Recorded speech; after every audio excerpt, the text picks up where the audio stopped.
It might seem crazy what I'm about to say. Sunshine, cheers here, you can take a break. I'm a hotel balloon that go to space. With the end, like I don't care, baby, by the way. Cause I'm happy, clap along if you feel like a room without a roof. Clap along if you feel happiness is the truth. Clap along if you know what happiness is. Eh bien bonjour à vous tous et merci encore une fois d'être avec nous pour ce journal, ou devrais-je dire ces journaux, puisque comme vous le savez, la semaine dernière nous avons eu un problème logistique, il a fallu changer toute la régie centrale. Donc nous vous proposons cette semaine deux journaux, celui du 5 mai et celui du 12. Et pour le 5, nous allons maintenant nous retrouver au salon du vin de la Grande Motte avec Sébastien et Martial qui vous ont en tout cas préparé quelque chose de complètement atypique, original et marginal. Nous irons aussi voir un propriétaire de Multicoque grâce au documentaire que nous avons fait lors du salon international du Multicoque bien sûr. Et nous irons voir aussi une restauratrice et vous allez voir, elle est aussi originale et marginale, mais pour cela il vous faut regarder le journal en entier et rendez-vous la semaine prochaine avec une actualité hebdomadaire qui reprend son cours normal. Très bon visionnage et on se retrouve à la fin de ce journal. Ciao.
En ce jour du 1er mai de l'an de grâce 2015, je déclare ouvert le chapitre exceptionnel de la foire du vin à la Grande Motte. Donc j'appelle l'impétrant qui est à côté de moi, bien entendu, Monsieur Stéphane Rossignol. Alors, Monsieur Stéphane Rossignol, promettez-vous de défendre et de promouvoir les vins de pays IGP du Gard, sud de France. Alors, je promets... Je promets de défendre et de promouvoir les vins de pays du Gard. Bien sûr. Au nom de mes compagnons et à mon nom personnel, je vous fais membre d'honneur de la compagnie des vins de pays IGP du Gard, sud de France, et vous invite à fêter cette alliance en levant votre coupe. Voilà. À la prospérité de nos vins de pays.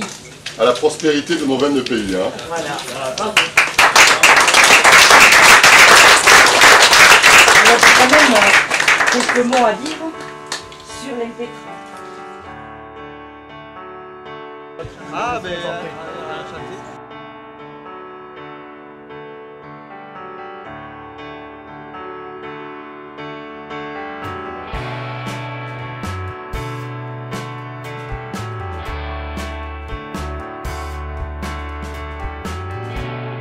Un nouveau titre, vous êtes aujourd'hui membre d'honneur de la compagnie des vins des pays du Gard. Alors c'est important les vins? C'est très important. Vous savez qu'en plus nous sommes maintenant le premier vignoble au monde avec la région Languedoc-Roussillon Midi-Pyrénées. Le vin, c'est une richesse de la Méditerranée. La Méditerranée, c'est le berceau de notre civilisation, mais c'est aussi le berceau de la vigne et du vin. Donc heureux de défendre une fois de plus les vins du pays du Gard, qui sont des très bons vins. Il faut dire que depuis maintenant une vingtaine d'années, il y a eu une véritable révolution dans notre vignoble. Les agriculteurs, les viticulteurs du Languedoc-Roussillon ont fait des efforts considérables en matière de vinification et on en voit un exemple concret avec ce salon du vin rosé, première édition à la Grande Motte. Donc un titre qui vous tient à cœur. beaucoup à cœur, oui, tout à fait. Très bien, merci. Merci. D'un côté le salon du vin et de l'autre côté tout ce qui est circuit de dégustation dans les commerçants Grand Motois, hôtels, restaurants, bars et cavistes. Voilà, et comme ça, la personne qui a son bracelet, qui a son verre, il peut également aller dans les restaurants de la Grande Motte. Ça fait une vie dans la ville. Juste au salon du vin et moi, vous me retrouvez bien sûr pour toutes ces informations. d'un propriétaire de catamaran que j'avais rencontré au salon du Multicoque. Portrait de la semaine, extrait, voici Philippe. Vous avez un petit compagnon quand même, à quatre pattes. Ah oui. Donc c'est pas vraiment de... Non, elle empêche les voleurs d'entrer, mais c'est à peu près tout. Hein. Puis elle me prévient de me réveiller. Oui. Mais ça veut dire, comme vous avez un chien sur le bateau, ça veut dire que nécessairement, on va dire, chaque soir, vous devez faire une escale. Vous pouvez pas... Au début, parce qu'elle n'est pas habituée au bateau, hein, puisque elle est assez jeune et j'avais pas de bateau toute cette période-là. Elle aime pas tellement, mais elle dort pendant les traversées. Et elle a une qualité, c'est que, par exemple, elle n'aime pas sortir quand il pleut, comme beaucoup de York d'ailleurs. Alors elle ne boit pas. Elle peut rester 24 heures sans boire et sans faire pipi. Elle se gère. Alors sur le bateau, elle a trouvé déjà un emplacement sur la jupe arrière pour faire ses besoins, donc il n'y aura pas trop de problèmes, mais elle n'aime pas, parce qu'il n'y a pas d'autres chiens, il n'y a pas de promenade, il n'y a rien.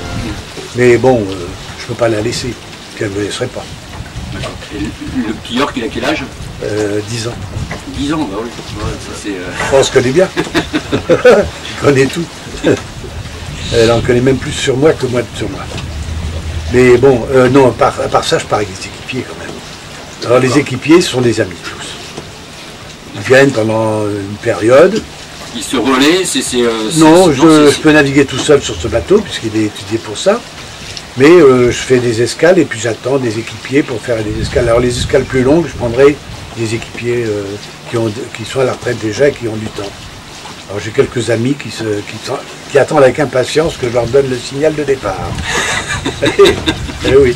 Donc là vous partez, la date est fixée quand pour... Il n'y a pas de date fixée parce que la patronne c'est Madame Météo. D'accord.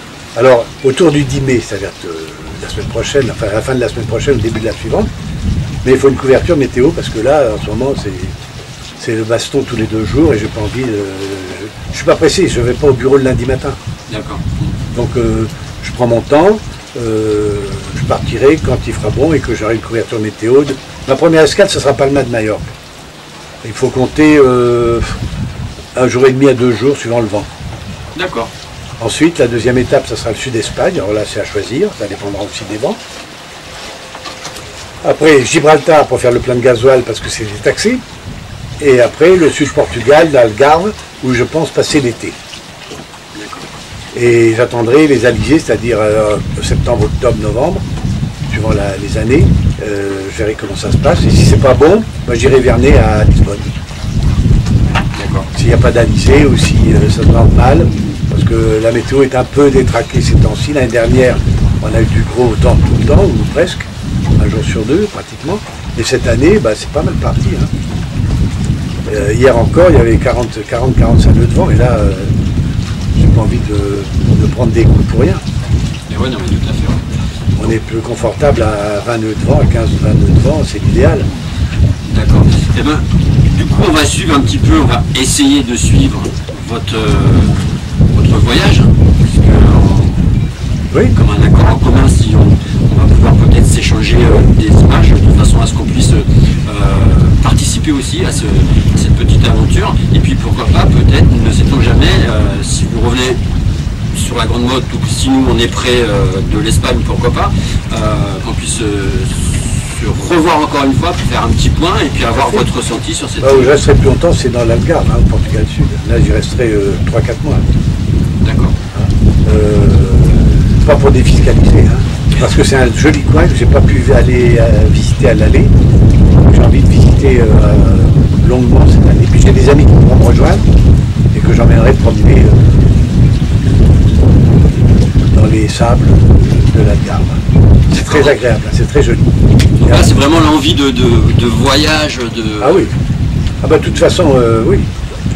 Ouais, c'est le changement. L'avantage d'un bateau, on arrive à un endroit, on s'y plaît, on y reste. 2 jours, 8 jours.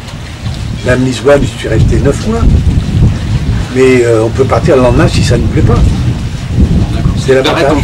Vous avez entendu la polémique, je suppose, sur la taxation sur les... Ouais, ça le m'intéresse pas. Moi.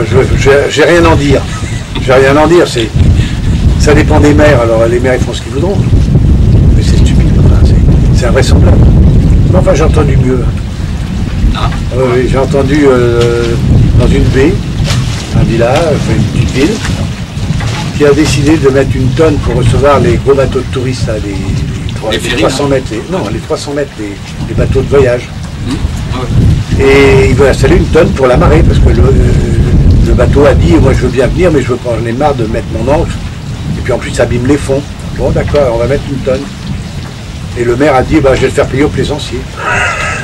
Alors que les retombées sont quand même pour les commerçants. Ah oui, bien sûr. Ouais. Voilà des choses comme ça, bon bah, pourquoi pas mettre une taxe aussi. Ouais, il y a des aberrations qui sont un petit peu... Non mais il faut savoir, partout, je connais beaucoup plus de pauvres sur les bateaux que de riches. Les riches, on ne les voit pas parce qu'ils disent à leur skipper ou à leur capitaine, je vous attends à Valparaiso, je vous attends à Cannes, je vous attends à Nice, à telle date, il faut y être. Bon. Puis ils viennent en hélicoptère et puis ils s'installent sur leur bateau avec un pot de fleurs. Ils reçoivent leurs amis. Et puis, Nous retrouverons bien sûr Philippe à suivre dans nos prochains épisodes et rendez-vous maintenant toujours à la Grande Motte dans un restaurant exceptionnel, original et marginal. Je vous laisse voir ça en images. Alors, on va faire un petit point. Déjà, c'est un petit peu original ton restaurant puisqu'il propose aussi une gastronomie, on va dire, normale, à la carte, comme chacun fait, mais aussi une spécialité des îles. Oui, tout à fait. Alors, est-ce que tu peux nous en parler un tout petit peu? Voilà, nous avons la cuisine traditionnelle française, et notamment la bouillabaisse, la fameuse bouillabaisse sans arête, entièrement écaillée, désarrêtée tout simplement, qui côtoie aussi le filet de bœuf au mori, la dorade royale en croustade, et quelques spécialités réunionnaises, dont le rougail saucisse. Parce que toi, tu es quand même... phare. Je suis réunionnaise. Voilà, ok. Voilà. Donc ça permet d'avoir une carte un peu mixte et fait découvrir la gastronomie réunionnaise aussi, qui est une très très belle cuisine, et le mélange de tout ça. Voilà. Alors, ouvert tous les jours? Nous sommes ouverts tous les jours. Hein. D'accord. Midi et soir. Haute saison, c'est exactement la même chose? Voilà. Nous travaillons pareil, que ce soit en saison ou hors saison. D'accord. Ça fait combien de temps que tu as le restaurant ici sur la Grande Motte? 10 ans, on va rentrer dans la 10e année. Ouais. 10 ans. Bah, c'est bien. Alors, une autre petite question. Puisqu'on a fait un reportage sur le salon Vinifestif, qu'est-ce que ça apporte? Parce que toi, tu participes pleinement à ce salon-là, puisque tu es partenaire, on va dire ça comme ça? Oui, tout à fait. Parce que nous avons, en plus du restaurant, donc la cave, le restaurant puisqu'il est en partie dans la cave à vin. Nous avons travaillé dans le cadre de Vinifestif avec 3 vignerons en particulier, pour 3 soirées en accord mets et vin. Et par contre, la cave reste ouverte à tous les autres vignerons aussi. D'accord. Alors, est-ce que tu as pu constater qu'effectivement le salon Vinifestif a apporté quelque chose en plus pour ton restaurant ou pas du tout? Ah si, quand même. C'est pour ça qu'on a fait confiance, partenaire, donc du coup... Parce que le salon est complètement original par rapport à un salon du vin où normalement on a des stands lambda. Là, avec Mathias et Sébastien, ils ont fait un salon qui sert aussi, en gros, entre guillemets, de booster les ventes des restaurateurs. Bien sûr. Et le fait d'avoir fait le parcours, y compris avec le salon des vins, ça permet aux gens de ne pas être uniquement sur le salon, mais de découvrir d'autres vignerons, d'autres formes, chez les cavistes, les restaurateurs. Et chez nous, notamment, les accords mets et vins qui voient aussi qu'il y a une autre façon de déguster le vin que de boire une bouteille. D'accord. On va juste revenir un petit peu sur la pleine saison. Est-ce qu'en pleine saison, vous faites aussi des animations, comme la majorité des restaurateurs ou des bars, on va dire, traditionnels du bord de plage? Est-ce que vous faites des groupes? Est-ce que vous animez un petit peu le restaurant? Ou c'est pas régulier ou, Ah si, l'été, on essaie de faire. Après, bon... Ça dépend essentiellement de la météo, mais comme à la Grande Motte, il fait toujours beau. Donc on ne va pas non plus se plaindre. Effectivement, l'été, on a quelques soirées plutôt musique, parce qu'on a une clientèle d'habitués. L'été aussi, c'est la même clientèle qu'on voit l'hiver. Hein. Donc ça permet de donner aux gens d'autres... voilà, c'est l'été, c'est le printemps, faites de la musique, pareil, on prend des musiciens. Ça permet de se retrouver dans un autre cadre, tout simplement, sympa. D'accord. Et festif, du coup. Ok, eh ben, écoute, merci Johan, et puis on va aller visiter un petit peu ton restaurant. Fabiola, putain, merde. On va la faire, on va la faire. On refait juste ça. Putain, pourquoi j'ai... Toi, quand je pars avec un nom dans la tête... C'est clair. Écoute, merci Fabiola pour nous accueillir dans ton restaurant, et puis on va aller faire une petite visite de ce magnifique restaurant qui a un design un petit peu aussi atypique. Merci beaucoup. Merci. C'est bon.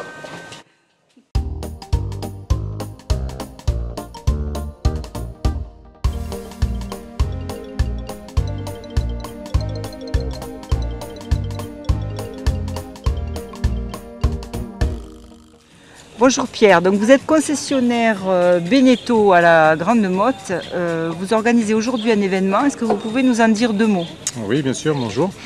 Écoutez, on présente aujourd'hui donc l'ensemble des gammes hors bord de la marque Beneteau.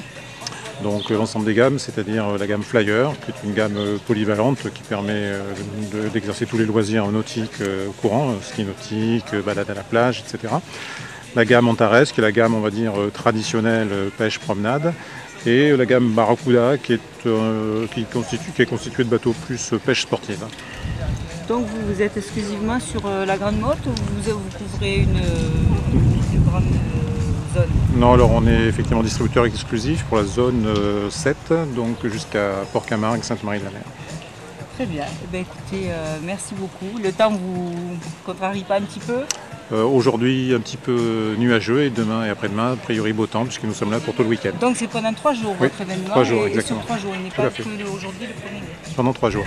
Très bien, eh bien, écoutez, merci. Il n'est pas que aujourd'hui le 1er mai. Pendant 3 jours. Très bien, eh bien, écoutez, merci beaucoup. Merci à vous.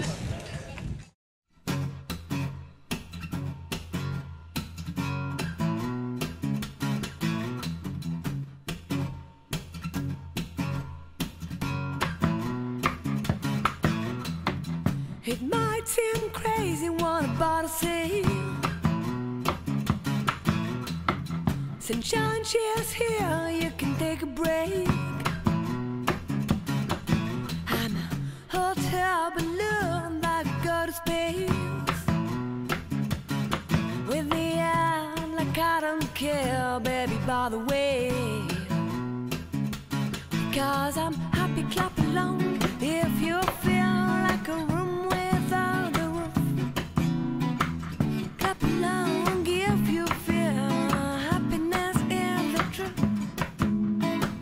Clap along if you know what happiness is to you. Clap along if you feel that's what you want to do. Here come bad news, talking this and that. Well, give me all you got and not hold me back. I should probably warn you, I'll be just fine. No offense to you, don't waste your time. Here's why, cause I'm happy, clap along if you feel like a room without a roof. Clap along if you feel happiness is to you. Clap along if you know what happiness is to you. Clap along if you feel that's what you want to do. Bring me down, can nothing bring me down, my level's too high. Bring me down, can nothing bring me down. Let me tell you now. Bring me down, can nothing bring me down, my level's too high. Bring me down, can nothing bring me down. I say I'm happy, clap along if you feel like a room without a roof. Clap along if you feel like happiness is the truth. Clap along if you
vinification et de stockage.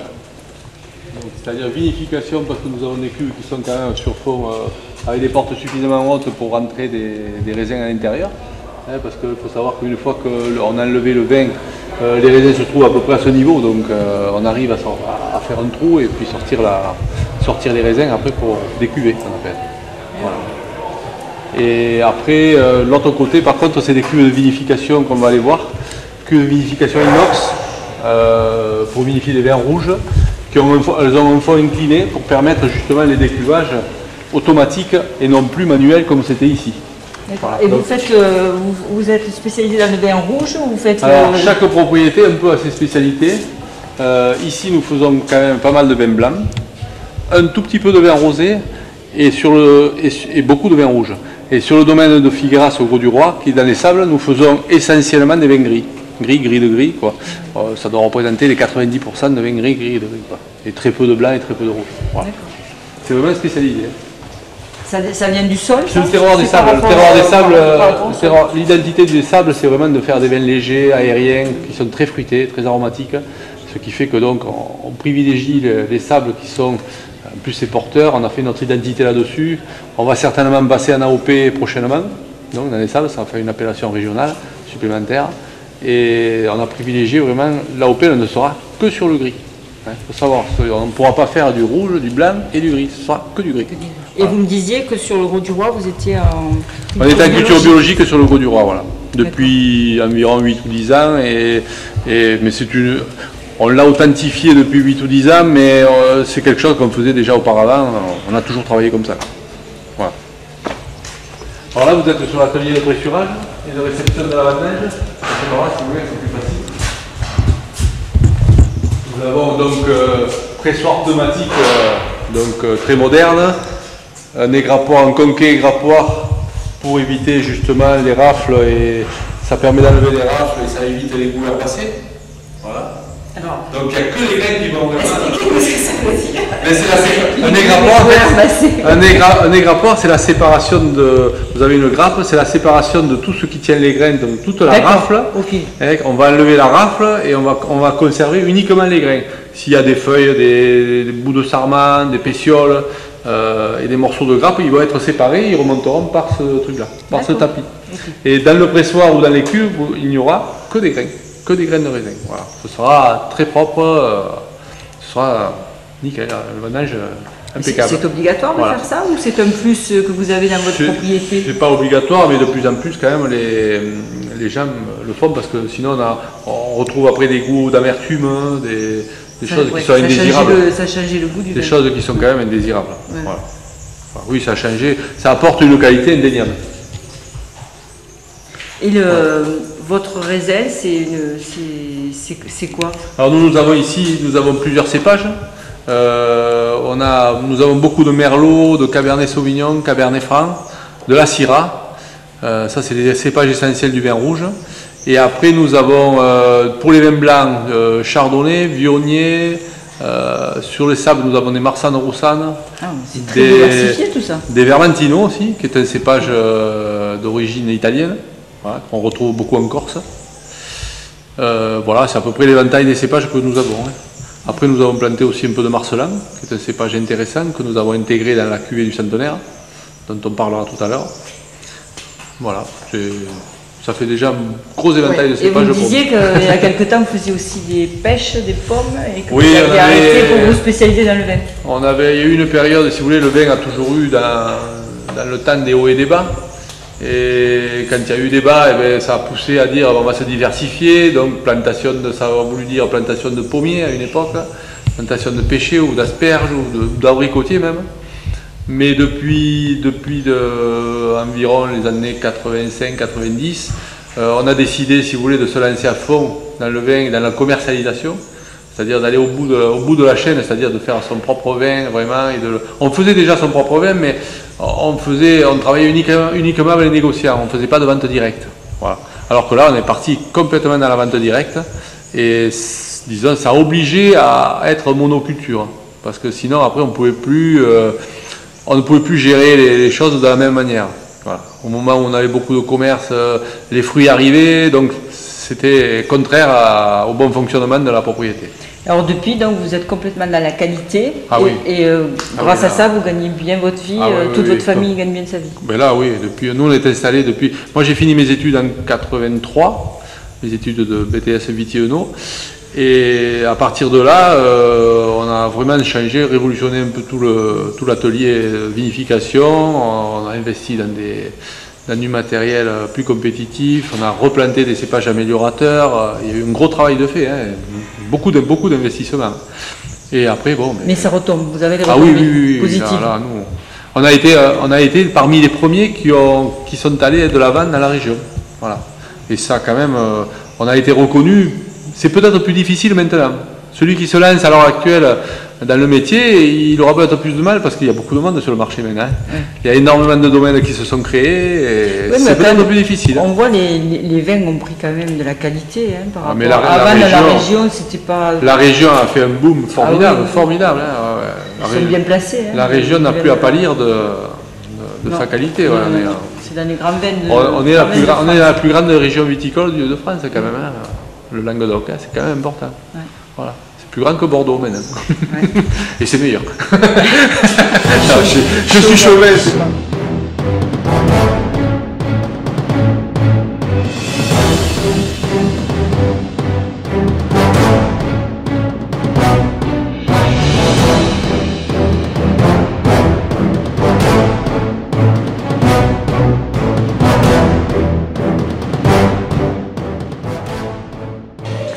Alors Michel et Charles, racontez-nous un petit peu l'histoire de votre domaine, donc domaine de Moulines qui a 100 ans d'existence. Oui, depuis 2013, on a fêté les 100 ans du domaine, c'est-à-dire que 100 ans dans la famille, puisque le domaine a été acheté en 1913.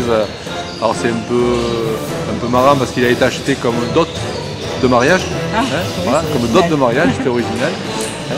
Et donc on a ce domaine depuis 1913 et l'autre domaine par contre qui est le domaine de Figueras au Grau du Roi, nous l'avions déjà avant en 1905.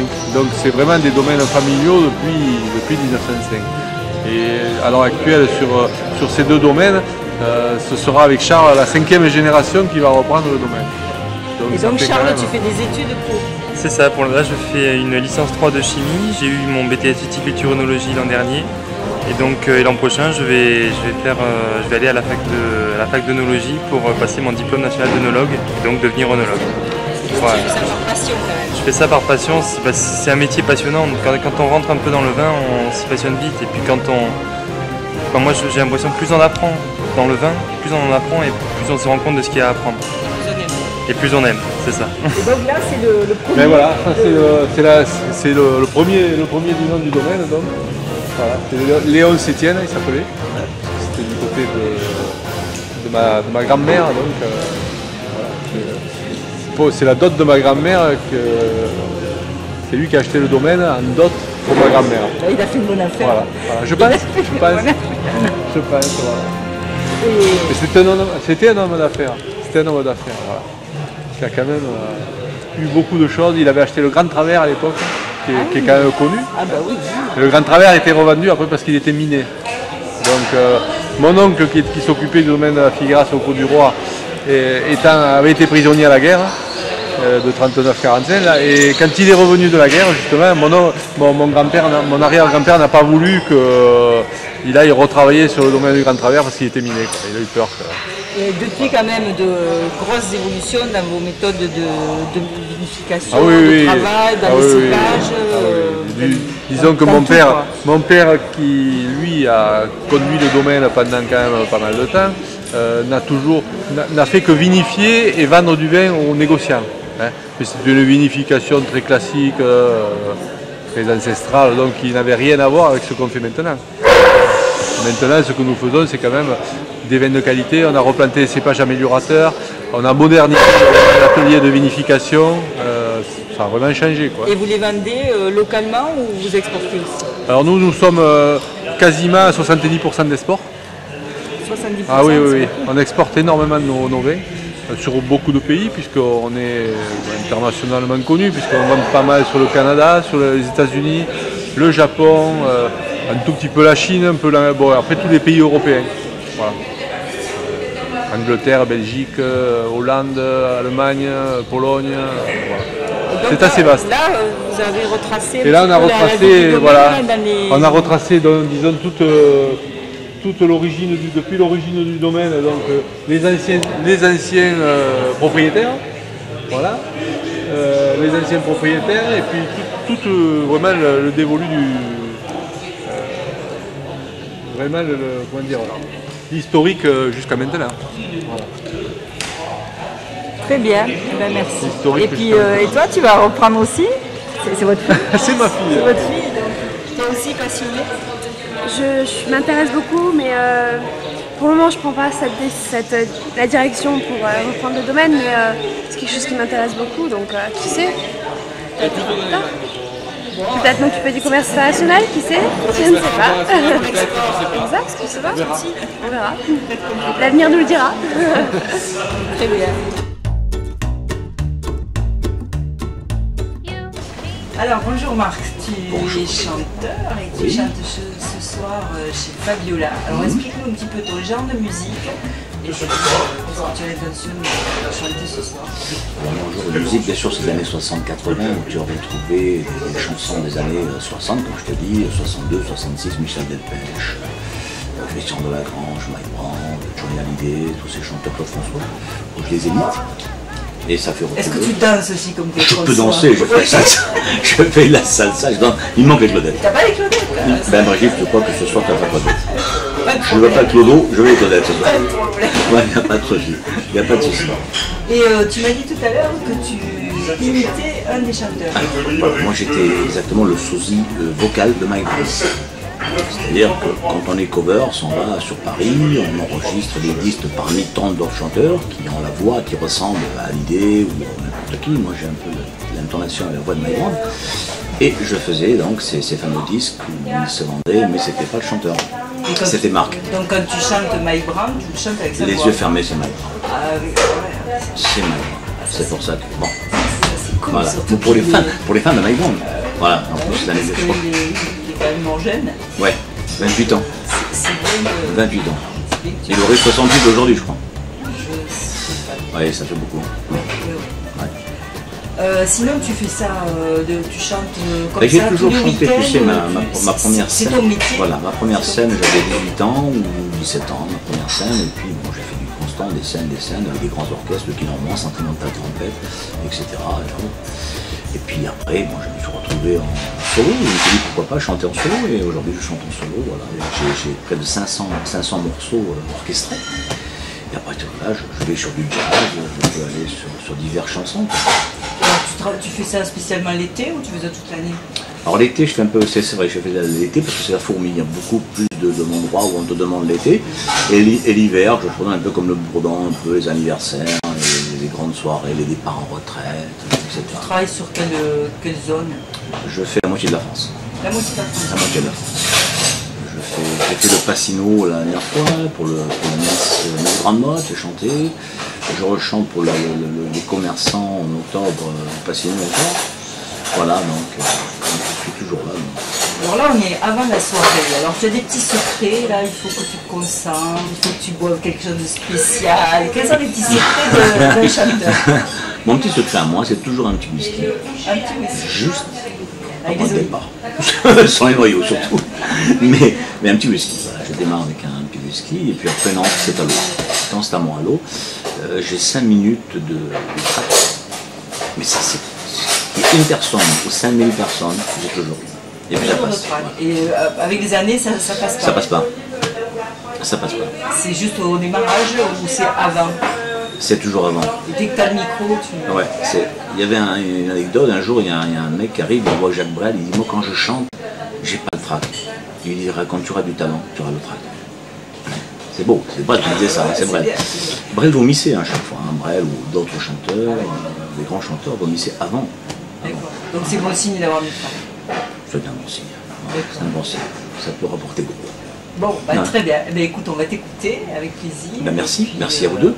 Hein, puis c'est très bien de garder les années 80. Voilà. parce que ça c'était des bonnes années. Et oui, regardons encore ce soir, il y a une belle émission, mais bon, regardons vous, c'est sur internet, on est bien d'accord, hein, c'est vous. On vous fait un peu de pub aussi. Mais ils sont meilleurs. Je vous embrasse à tous les deux. Bisous, à bientôt. Merci, nous aussi. À tout à l'heure.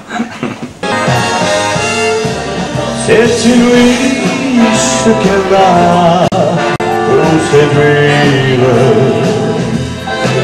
sans parler de ce que je ne peux pas dire. Oh, mais c'est bon quand je la tiens dans mes bras.